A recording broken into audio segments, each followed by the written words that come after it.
Good day, and welcome back to another video. This is actually going to be part two of the video I did about my modeling back in the 1980s. I had a couple comments from viewers wanting to get more backstory on that and why did I choose to take modeling lessons at the time. So I'm actually just heading out to do a couple errands, going to pick up a few items at the grocery store, and I will address those reasons why, and we'll get into it. So stick around and I'll talk to you real soon. Okay, so why did I take modeling lessons in the 1980s? Well, it was real simple. I was living in a small town called Mayerthorpe.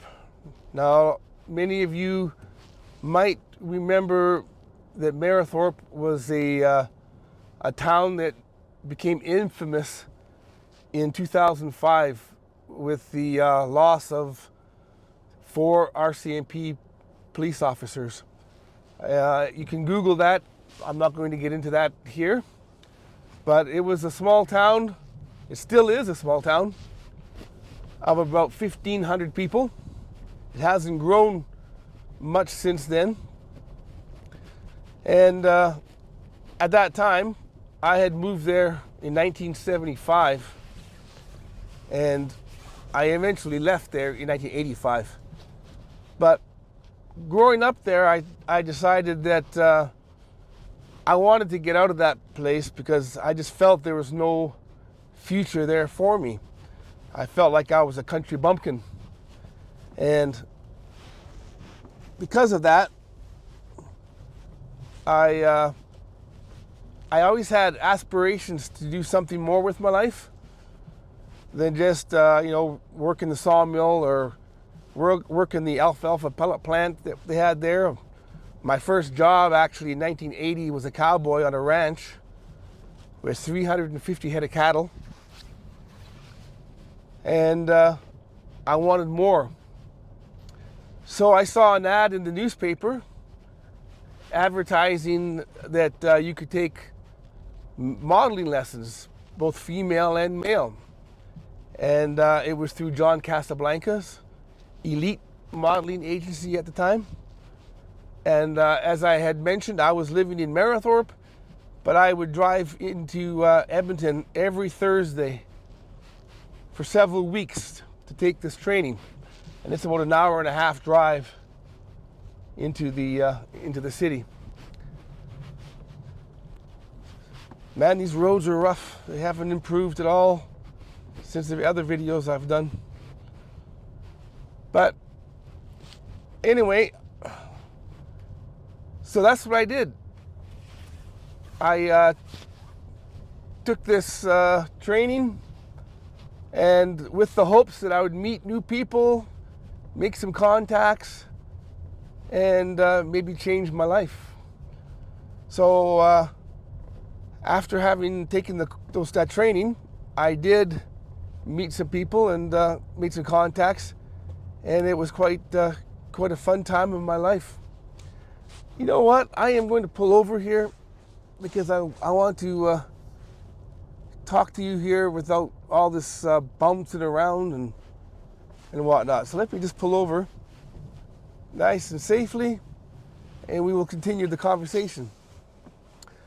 So let me get this. Let me change my angle here a little bit so you can see me. Okay. So what happened was I took the training, and at that time my mother had been divorced for quite a few years, actually. And she decided to look in the personal ads in the newspapers. If you recall, there's a song called Escape, the Pina Colada song. It's basically that.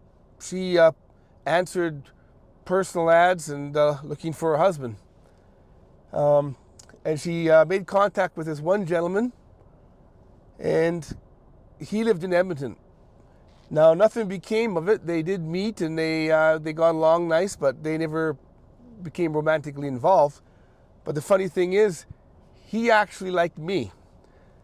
He never had a son, and he kind of liked me, took a liking to me, and he told me that if I ever wanted to move to Edmonton, he would put me up at his place for free because he was the manager of an apartment complex. So that's what I did in January of 1985. I moved to Edmonton, and I continued my modeling training there with Elegance Modeling Agency, and I stayed with him in his apartment. He had a 2-bedroom apartment, but thankfully I got a job the very next day that I moved to Edmonton. So I was able to move out and get an apartment of my own. So I got an apartment of my own, had a job, was making money, and the job I had was in a meatpacking plant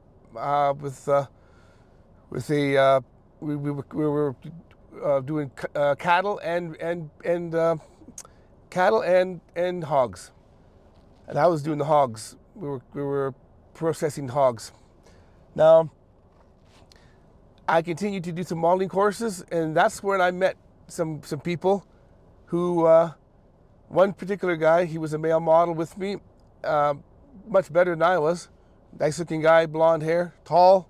His name was Tim. And I befriended him, and we became good friends. And then he introduced me to his girlfriend, Celine. And they had a group of friends, Huina and a bunch of other people. And we all got along and became a bunch of friends that hung out together. And then we went to nightclubs and whatnot. And it's quite interesting because I'm in the process of writing another novel, and it's about a young man who leaves the Midwest and moves to the big city and gets caught up in the nightclub scene of the 1980s. So that novel is going to be loosely based off of my experiences back in the 1980s. And yeah, so that was great. So then fast forward, I'm still friends with a couple of the people that I knew back then, so 45 years or so later. So that was good times as a young person. I was 21, 22 years old. It was a good time in my life. So if any of you folks are in your 20s, not too many people in their 20s probably watching this, but if you're in your 30s, whatever, and looking back, enjoy these years, enjoy those years and those memories, because sometimes that's all we have. But after taking that training, going back to 1984, I actually became a makeup artist, and I worked at a place called Visage Cosmetics in West Edmonton Mall as a makeup artist for a few months. And it's sort of similar to some of the places you go to now, where you go in and somebody who works there will remove your existing makeup, clean up your skin, examine your complexion and your pores, and then reapply maybe foundations and different things, and subscribe different products to you. So it was kind of along that line. I remember I was making $4 an hour back in 1984. So anyway, this is just a fun video. It's probably gone on too long as it is, but that's my story. And then like I say, I moved to Edmonton. I did make contacts. I did have a lot of fun. But then you meet a girlfriend and you date and whatnot, and then eventually I got married to the lady I'm with now. So I never did pursue leaving or going anywhere other than staying here in Edmonton. I never considered myself any kind of a model. The main reason why I took that training was because I wanted to reinvent myself and transform myself from a country bumpkin to a city slicker. So I guess I succeeded in that aspect. I always wanted more. I didn't want to wear a plain t-shirt and jeans. I like dressing up, so I always wore dress pants, a nice collared shirt, and always wore nice dress shoes and things. So anyway, that's how it was, that's how it is, and that's how it will be. Have a wonderful day. Thanks for tuning in.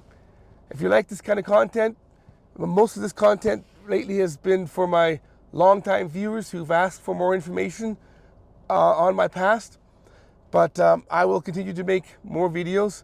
I've got one about HR, and I've got one about suing your employer. So stick around for that. If you stuck around this long, I appreciate it. Please subscribe, please like, and comment below. Talk to you soon. God bless.